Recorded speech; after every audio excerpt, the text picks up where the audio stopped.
Should Americans vote on whether to fund wars? We already do. If we're supposed to have a representative democracy and we vote for people to put in there, to put into office that represent our ideology and how to spend our tax dollars, we do already vote for that. And we're making real poor choices at the ballot box. And, when I talk to a lot of, El Paso's predominantly blue. And when I talk to a lot of Democrats, and me and Ryan do the same thing, we tell them we're more like the Kennedy Democrats, classical liberal, anti-war Democrat.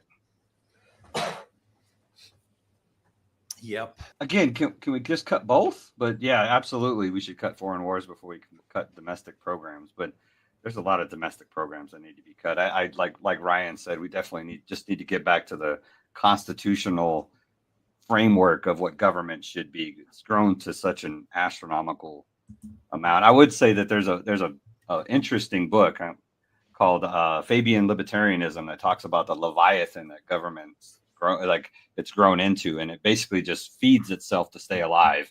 And it's an interesting read if anybody wants. I think it's on the digital stuff. You know how many domestic programs we could fund with $1 trillion? All of them. It's crazy. The Bible tells us that we should take care of the poor and the widows, right? And orphans.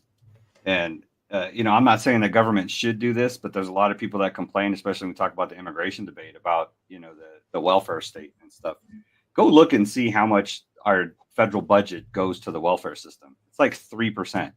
There's 97 other percent we could cut before we got into that 3% when it comes to like domestic programs. That's the first thing people think of when they think domestic program.